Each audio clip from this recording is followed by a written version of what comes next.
You've been driving your Ford for years. Maybe it's a brand new F-150, or maybe it's a trusty old Escape that's seen better days. Either way, there's something sitting in your pocket right now, something you use every single day, and you probably have no idea what it's actually capable of. That little plastic key fob you've been clicking to lock your doors? It's secretly one of the most powerful tools Ford ever put in your hands, and almost nobody is using it the way it was designed to be used. Today, we're going deep. We're talking about the hacks, the tricks, the hidden features, and the lesser-known secrets built directly into Ford's key fob system. None of this is technically illegal, but some of it is going to feel that way the moment you realize how long you've been leaving capability on the table. Whether you drive a Mustang, an Explorer, a Ranger, or anything else wearing that blue oval badge, you're going to walk away from this video knowing your vehicle in a way most Ford owners simply don't. So buckle up, because we're just getting started. Hack number 1. Roll down all your windows without touching the car. Let's kick things off with something that genuinely surprises almost every Ford owner the first time they see it. You're walking toward your car on a scorching summer afternoon. You know the second you open that door, you're going to get hit with a wave of heat that feels like opening an oven. What if you could cool the interior down before you even get there? Here's what you do. Press the unlock button on your key fob once to unlock the driver's door. Then press and hold the unlock button again. Keep holding it. What happens next is going to feel like magic. Your windows, all of them, will start rolling down automatically. On certain Ford models, the sunroof will open as well. By the time you walk to the car and climb in, the hot air has already escaped, and the interior is 10 degrees cooler. This feature is built directly into the body control module of many Ford vehicles, and it works because Ford programmed a secondary command into that double press sequence. It's not advertised heavily, it's buried in the owner's manual in a section most people skip, and it is genuinely one of the most practical features Ford has ever quietly included.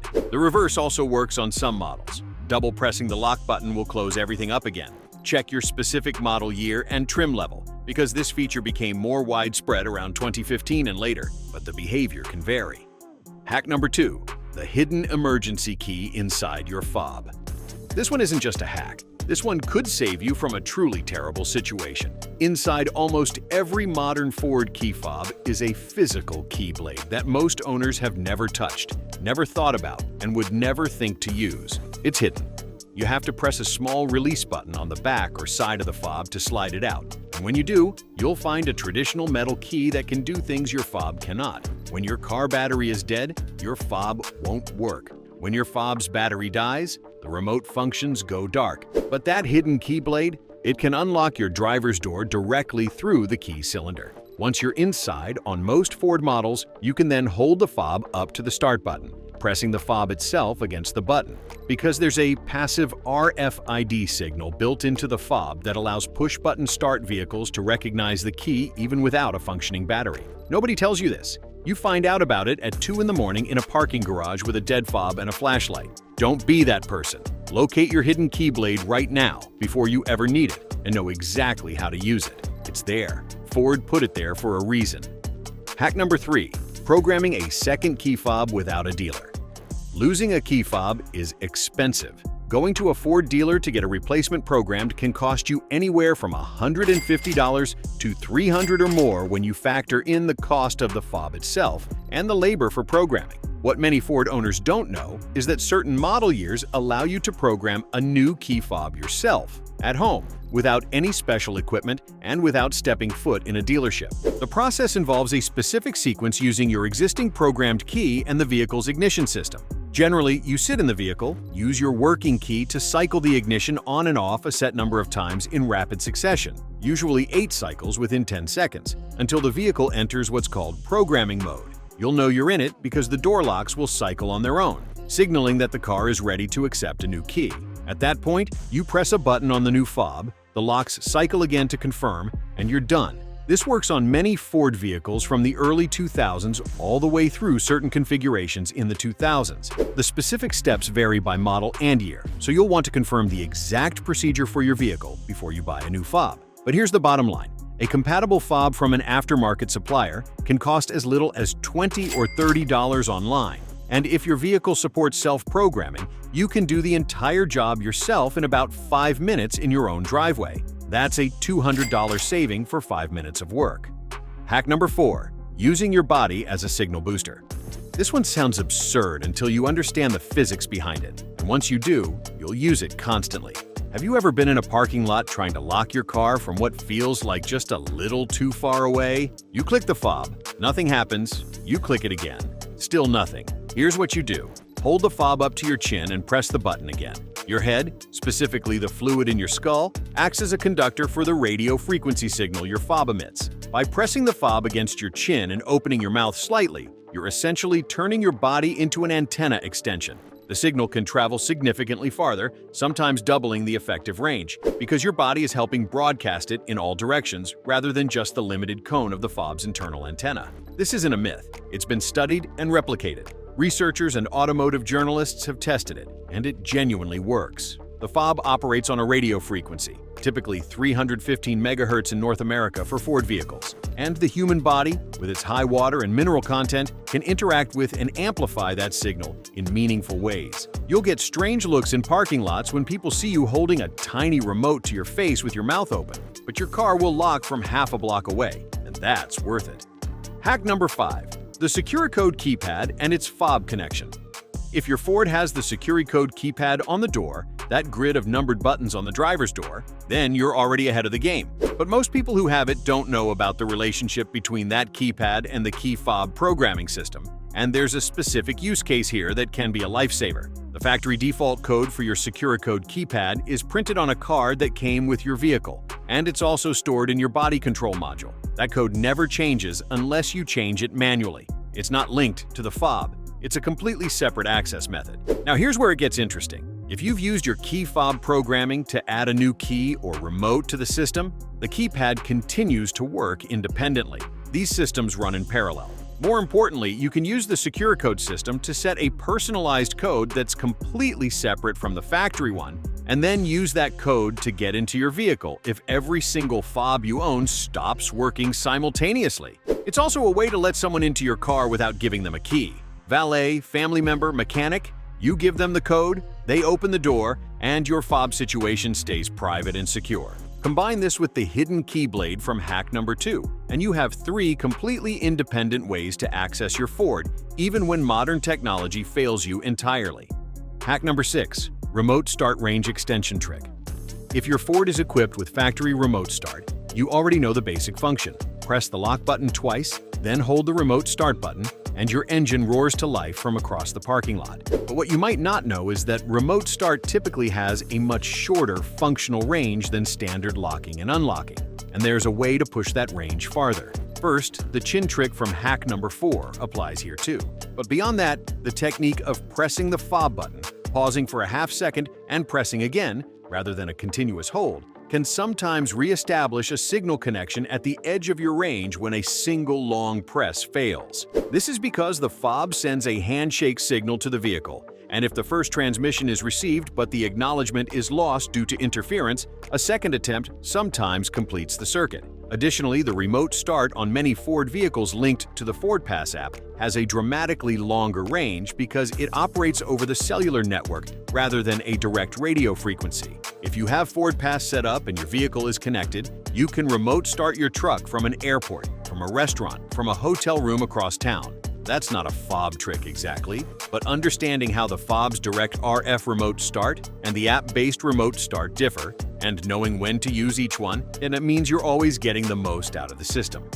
Hack number 7. Resetting your fob. When it stops working, your fob suddenly stops working, and you're standing in a parking lot panicking. You put in a new battery and nothing changed. You've tried the lock button, the unlock button, the panic button, nothing. Before you call a tow truck or start Googling dealerships, try this. Many Ford fobs can be reset and resynced to the vehicle through a simple process that most people never learn about until they're already desperate. Get into the vehicle using your hidden keyblade. Insert the key into the ignition and cycle it from the off position to the on position.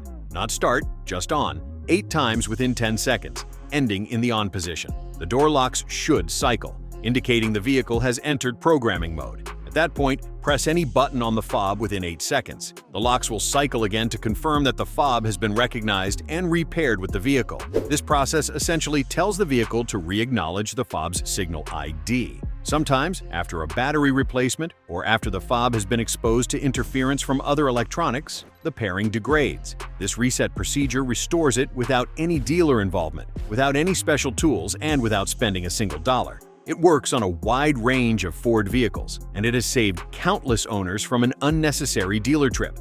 Hack number 8. The panic button as a personal safety tool. Most people know the panic button on the key fob exists. Fewer people think about using it strategically. The big red button, or the button marked with a horn or alarm icon, triggers your vehicle's alarm system, and it does so loudly, immediately, and from a meaningful distance. That functionality has uses beyond, "I can't find my car in a parking garage." If you're ever in a situation where you feel unsafe, walking to your car at night, being followed, sensing that something is wrong, pressing that panic button creates an immediate, unmistakable disturbance. Your car lights up, the horn blares, and anyone in the vicinity is instantly aware that something is happening. It draws attention in the exact way that a threat relies on the absence of attention. It's a deterrent, a signal, and a way to alert other people to your situation all at once. Some Ford vehicles also allow you to trigger the panic alarm from inside the vehicle by pressing and holding the button, which can be useful in situations where you're in the car and something threatening is approaching. The alarm continues until you press the panic button again, until the fob goes out of range, or until the vehicle times it out on its own.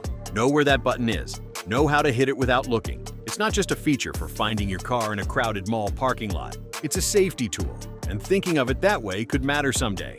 Hack number 9. Adjusting driver. Memory settings through the fob. On Ford vehicles equipped with the driver memory system, which stores your preferred seat position, mirror angles, and sometimes pedal positions, the key fob can trigger automatic adjustment to your saved profile without you pressing a single button inside the car. This feature is available on vehicles with multiple memory positions, typically in higher trim levels across the Explorer, F150, Edge, Fusion, and others. Here's how it works. Each key fob is paired not just to the vehicle in general, but to a specific memory profile. When your fob unlocks the car, the vehicle recognizes which fob is being used and begins adjusting the seat, mirrors, and steering column to your saved position before you even open the door. By the time you sit down, everything is already set for you. The practical application of this is most powerful in households with 2 drivers. You and your partner each have a fob. When you unlock the car, it sets up for you. When they unlock it, it sets up for them. No manual adjustments, no fumbling with controls, no sitting awkwardly in someone else's seating position for 5 minutes before remembering to fix it. The fob is doing the work automatically. If you've never activated or set up the memory profile linked to your fob, find it in the Vehicle Settings menu and set it up today. It's one of those quality of life features that, once you use it, you cannot imagine living without. Hack number 10. What your fob can tell a technician, and how to protect. That this final hack is less about a trick you perform and more about something critically important you need to know. Your Ford key fob is not just a remote control. It contains data. Modern fob systems, particularly those integrated with FordPass and connected vehicle platforms, interact with modules that log usage, timing, and behavioral data. When you bring your Ford to a dealership for service, the technician can access certain data from the vehicle's modules, including information about how the vehicle has been used, when it was unlocked, when the engine was started, and more. This is especially relevant if you're buying a used Ford. The vehicle's history of fob interactions, remote starts, and access events can sometimes be reviewed through diagnostic tools. As a buyer, you can ask for this data as part of a pre-purchase inspection to understand the vehicle's real-world history beyond what appears on a Carfax report. As an owner, understanding that your vehicle logs this information means being thoughtful about sharing access. Giving someone a key fob isn't just giving them a way into your car. On connected vehicles, it can mean giving them a profile within your system. Managing your active fobs through the vehicle settings, removing old or unused fob pairings, and periodically reviewing your FordPass connected devices are all things a privacy-conscious Ford owner should be doing. Your fob is more powerful than you think in every direction. The bottom line: your Ford key fob is one of the most underestimated pieces of technology you own. It rolls your windows down, it hides an emergency key, it can be programmed at home, it can turn your body into a signal antenna, it can save you from a bad situation at 2 in the morning and give you a heads up about your vehicle's history before you make a purchase. It links to your driver memory profile, interacts with your keypad system, and carries data worth understanding and protecting. Most people use their fob for 3 things: lock, unlock, and panic when they can't find the car. You now know there's a world beyond that. The features are already built in. Ford already paid for them. They're sitting in your pocket right now waiting to be used. If this video gave you something you didn't know before, share it with someone else who drives a Ford. There's a good chance they've been leaving features on the table too. And now you can be the one who changes that. Hit subscribe if you haven't already, because we go this deep on automotive knowledge all the time, and there's always more to uncover. See you in the next one.